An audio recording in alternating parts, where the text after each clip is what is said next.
Hello, everyone, and welcome to another edition of the SimNFL show. Real talk about fake sports. I am your host and commissioner. You can call me Pierce. Today we are discussing the final week of the 2026 season, so we'll be talking about Sim Bowl 5, and then we'll be moving into coverage of the beginning of the off-season. If you're unfamiliar, come check us out on the website and on Discord. We would love to have you. So as I mentioned, we'll do our usual game recap for the final game of the season. We'll look at the very final draft order and look at the traded picks for round one. We'll do a quick cover of trades. We've already had some trades for the 27 offseason, so we'll talk about those. And then our feature today is going to be on progressions and retirements. It's going to be a pretty high-level review, but we'll talk about some basic overall looks at progressions and some key players, and then some retirements as well. And then we'll talk about where we go for the rest of the offseason. So let's go ahead and jump right in. In Sim Bowl 5, it was a rematch of 3 years prior with the Broncos and the Rams facing off. But the outcome was different this time with the Rams taking the victory.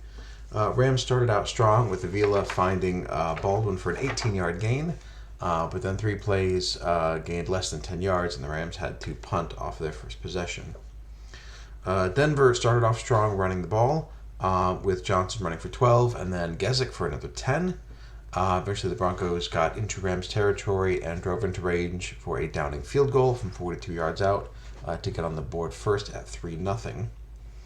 The Rams would respond with Avila finding his tight end Slamba for 15. And then on 3rd and 13, he threw to Anthony Larry for an 18-yard gain to convert that. And then that drive ended with an Anthony Larry 10-yard touchdown catch to put the Rams up 7-3. On the next drive, Gesicki of the Broncos burst a 34-yard run that got them into the red zone, setting up Downing for a chip shot field goal from 27 yards out, which he missed, keeping the score at 7-3 in the Rams' favor. But they were backed up after taking over after the miss, where the Rams and Avila got sacked by Russell Garban in his own end zone. So that gave the Broncos 2 points and the ball back. After a trade of punts, Denver ended up going for it on 4th and 8 from their own 49-yard line. They were unable to convert, so the Rams got the ball with good field position. Avila had a couple of good completions to Scott Baldwin for 15, then back to his tight end Slamba for 17, and then to Leclerc for a 9-yard touchdown. Second of the day, that put the Rams up 14-5 at the half. In third quarter, Broncos started off with a 12-play drive that ended with 8 straight runs, including Thomas Gesicki runs of 20 and 10. Almost disaster when Ryan Johnson fumbled at the Rams' 14-yard line, but the Broncos were able to recover and keep the drive going, and that drive ended with a 14-yard touchdown run by Peter London. Bringing the extra point brought that to 14-12, Rams still holding a slim lead. Los Angeles then went 3 and out, and then Peter London had another great run, this one 27 yards into Rams territory. Broncos would get to the 39-yard line, but they faced a 4th and 4, and maybe nervous after their previous failure to convert on downs, they elected for a short punt, which ended up working out pretty well. The Rams went 3 and out, and the Broncos had some good field position. Thomas Gesicki had another great run for 20 yards. Broncos drove all the way to the LA 7-yard line and kicked the field goal to take the lead for the first time since the very first score of the game. It was 15-14 at that point. But then the Rams responded, Avila throwing to Slamba for a 9-yard gain to convert a 3rd and 6, and then Slamba again for 13. That drive would stall at the Broncos' 13-yard line, and it would be the Rams' turn to kick a go-ahead field goal. Velaz kicked it and made it 17-15, Rams back on top. Then the Rams defense forced the Broncos to go 3 and out, and Avila completed 5 straight passes to Anthony Larry on the Rams' next drive for a total of 51 yards. That led to another Velaz field goal, this one from 36 yards out. Rams extended their lead to 20-15, but it was still a one-score game with 3:58 left Rams kicked off to the Broncos, and unfortunately, on the very first play of that drive, London threw an interception to Ramon Newton, who returned it all the way to the Broncos' 7-yard line. 2 plays later, Avila threw a touchdown pass from 6 yards out to Bruce Dawson. Rams would miss the extra point, so it made it 26-15 at that point. So had the Broncos not shanked that earlier field goal, it would be an 8-point game, and there would still be a possibility of coming back. But as it was an 11-point lead, which turned out to be pretty safe. The Broncos drove about to midfield. The final play was a 4th and 3 from the Rams' 48-yard line. Ryan Johnson got stuffed, and they were unable to convert. But at that point, time had expired anyway, and the Rams were victorious. Rams with their first symbol victory in their second attempt. Broncos are now 1-4 in 5 symbol attempts, winning 2 but losing the others. Peter London, 15 of 22, 118 yards, and that one critical interception. He did have 5 carries for 48 yards and a touchdown. Thomas Gesick added 125 yards rushing on 21 carries and a 12-yard catch. Russell Garbon, 3.5 tackles for loss, had a sack and had that safety as well. And then George Kent had 3 pass breakups and just 2 catches allowed. On the Rams side, Philip Avila did everything right, 29 of 44, 286 yards and 3 touchdown passes, no giveaways. 10 of those passes were completed to Anthony Larry for 112 yards and a touchdown. Mario Cisneros had a great game, 13 total tackles, including 5 for loss, a sack, and a forced fumble. And then Ramon Newton had a pass breakup and that critical interception to seal the win for the Rams. So congratulations to Vivid and PBP for their Rams victory and for being on top of the sim football world. 26-15 is our final score. We get a symbol scoregami on top of everything else. So here is the final draft order. We start at number 1 with New England, moving on to Baltimore, Arizona, Indianapolis, and then Cincinnati rounds out the top 5. As for traded picks, the Rams will be picking 6th and 32nd. They have their own pick currently, and then they have the Texans' first-round pick as well. Detroit has Tampa Bay's first, second, and third-round picks as a result of the trade-up for Travis Kingery last year. So the Lions will be picking 9th with Tampa Bay's pick and also 26th with their own. Indianapolis also has a pair of first-round picks. They have Carolina, so they'll be picking at 4 and 24. The Chargers have Washington, so they'll be picking 22 and then 28. And then Cleveland is picking at 14 and 31. Cleveland currently the owners of that much-trafficked Denver first-round pick. And then the bottom 4, Green Bay and Miami, as a result of their appearance at the championship games, and then, of course, Denver's pick, and then the Rams picking last as symbol champions. So picks, obviously, a lot of trading probably still to be done before the draft, but in terms of the order, this is where the order is going to be set. And then we have 2 big trades that have already happened as we start the 2027 offseason, both of them involving starting quarterbacks. The first one, the Jets getting another bridge QB after letting Jesse Knoll walk in free agency after 1 year. Jets are trading for Jeremiah West, who is now 32 and still progressing well. He's an 88 overall at this point. I think 95, 96 throw power and accuracy. They're sending Seattle the 73rd overall pick this year, number 3, third rounder, and then a 5th next year and a 4th the year after that.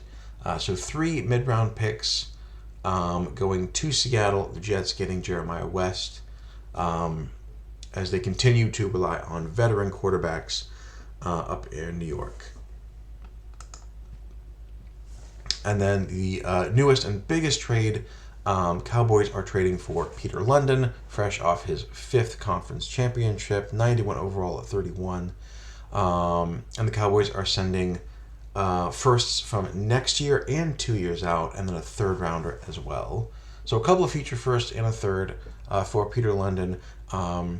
Broncos apparently ready to kick that rebuild into high gear, start over, start at the bottom, start actually making some draft selections. Although you never know, we'll see what they end up doing with them. Because, again, they're not even till next year. So Broncos could still be trading away. But for now, they have an extra first in 2028 and 2029 to potentially start that rebuild. So, I mentioned we were going to be talking at a high level, at least, about progressions today. Um, Real quick, right here, I have a look at progressions by the changing overall, as has been the historical pace. +3 and +4 are by far our most common progressions, almost exactly equal, in fact, this year, at least among players who are currently on rosters. Um, Actually, this does include top free agents as well. I think everyone over 70 is captured here. So top free agents and then everyone on a roster. +3, +4 most common. +5, I'm getting a pretty strong showing. We did have a lot of +6s this year, over 100. That might be slightly inflated, as maybe some of those have conflated some training camp numbers in there. But in general, a strong year of progression. Though now, as we get further on in the sim, we are seeing that kind of long tail of regressions coming out. As you can see, the growing number of -1s and -2s. Extreme regressions still not as common, because at that point, players have usually been released by their teams, but by the time they start reducing that much. But we are seeing the growing trend of more veteran players, players past their prime, which means, in general, seeing more regressions.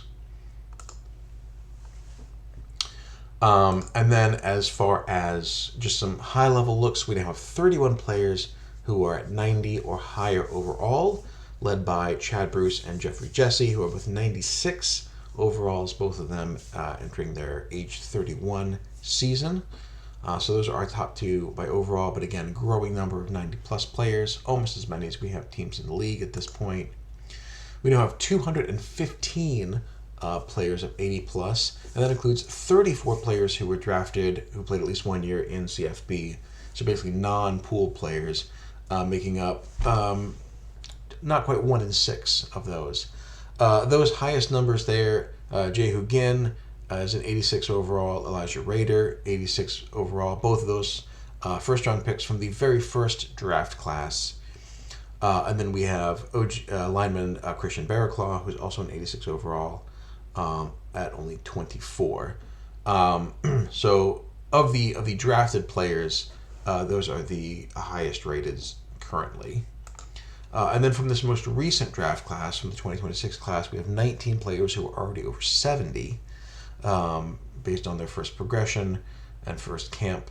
Highest there are Blake LaFell, who's a 79 overall at age 24, and then Tremaine Craig, who's a 78. Both those players were redshirted in college. The highest 23-year-old we have from the draft class is Harrison Rodriguez, who's a 77 overall.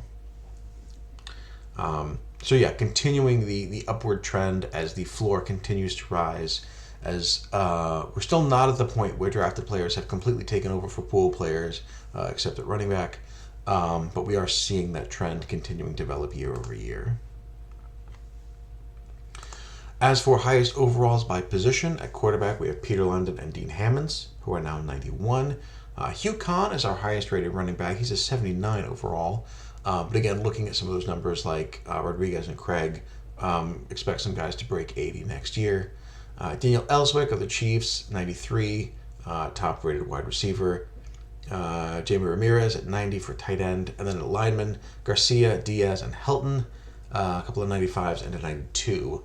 Highest rated by position. And also, I acknowledge this is just looking at primary position. I know we're seeing more and more guys with secondary positions, but just based on their primary, this is what we're going off of. And on the defensive side, we talked about Bruce and Jesse being 96 overalls. Brandon Schroeder, the top-rated linebacker, is now above 90 at 93. We mentioned Jehu Ginn at 86. He is tied with Russell Craw. He's the first drafted player to be at the top of his position group. Of course, the difference there, Craw is 32. Ginn is 27. So I expect Ginn to be alone at the top by this point next year. A couple of special team standouts, Benedict DeLuna and Leonard Vaughn, are top at cornerback and free safety, respectively, 92-93. And William Redmond is your highest overall strong safety at 89. Oh, and lest we forget, our specialists, Rob Downing and David Genter, are both 94 overall kickers, and then Jose Garcia is our highest rated punter at 82. There were fewer retirements than I thought there would be, but we have a couple of noticeable ones. Old man Jack Housley finally hanging up his cleats for the Cardinals. retiring at age 37. Michael Fulmer, running back for the Falcons at age 31. Cleveland's Brian Lutie at 35 is retiring. A couple other running backs, Gesick, fresh off his Super Bowl appearance, and then Wayne Ricketts, of Jacksonville. Linebacker Jacob Wiseman of the Dolphins. Tight end Michael De Lucia of Tampa Bay, and Lucio Escarcega of Washington, free safety, all hanging it up as well. As far as next steps for the NFL, you can start making bids on free agency. Free agents are open. The first sync is going to be Monday the 27th, and then they're going to be daily syncs after that, around noon every day. So usual rules apply after 3 syncs. If a player has not gotten an offer from a new team, they will sign for any highest value. Bids are blind, but you should be able to see what teams are in on which players. If players don't receive any offers, they will continue to stay open, and their values will start to decrease over time. Trading is open. You can now request and make trades on the interface. We are working on adding our comp picks. There's a schedule on the interface forum that shows who's getting what picks. So those are going to be added. Once those are on there, you can trade those as normal picks as well. You can trade through the 2029 season as well. So 27, 8, and 9 are all available to be traded. And then the 2027 draft, first round is May 15th, 7 p.m. Eastern Daylight Time. And then 1 p.m. for Saturday and Sunday for the rest of the rounds. Conference commissioners are working on getting pro day lists together.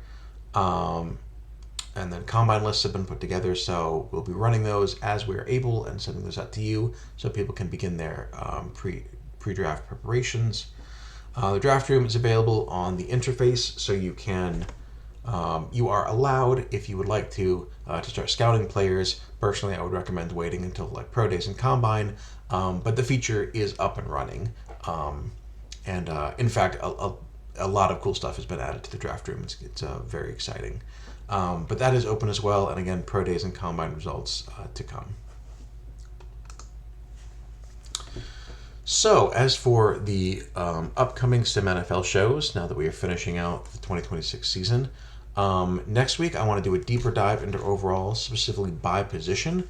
I want to look at kind of the trend over time of overalls and ages by position, especially looking at young drafted players and how they're where they're kind of set to end up in that overall process. So deeper dive into overall next time, and then followed up by a episode all about cap. So looking at cap space by team, looking at big contracts. Obviously, all of the extensions have now been added to the interface, so we can see those exact amounts. So I want to talk about big extensions, big numbers, who got paid, who's in the cap crunch, that kind of thing. So that first May episode will be all about that. And then the next week will already be very close to draft. So that'll be all about pro days and combines if we haven't covered them already. We'll talk, rookie draft stocks. We'll talk team needs. It's just going to be all about the draft for that episode. And then the week after, we'll be recapping the draft as it occurred with some analysis. Probably won't have draft grades by that point, but we'll be able to talk about everything that we saw and everything that went down. And then after draft, probably going to take a break from the show for a few weeks. I'm going to be traveling, and then we will come back when we're ready with new content. But that's kind of the roadmap for this show for the next few weeks. So that is everything I have for this SimNFL show, which is our final episode covering the 2026 season. Thank you to everyone for an incredible year. In particular, thanks to Sarge, my associate producer, for all of his help making this show possible and contributing his great ideas. Thank you to Alex Fall for all his work administering the NFL with me. Thank you, Tuscan, of course, for all his incredible work on the interface, juggling so many different sports, so many different applications. Appreciate all the work putting into that, all the troubleshooting, all the extra features, all the immense amount of time and creativity it takes. So thank you, Tuscan, for all of that. And of course, thank you to Rocket for the Sim Engine, work of which is always ongoing, always refining and working, trying to make it the best thing it can possibly be, as well as for the site itself, trying to for creating the site and helping us to foster this incredible community. And thank you to everyone who watches this episode, who follows the shows, who contributes their own media, or who comments on Discord. I appreciate every single one of you. So thank you so much for a great year. We'll be back next week to hit 2027, hit the ground running. And so I will sign off for now with what I say to all users in all of our sims. Good luck and have fun.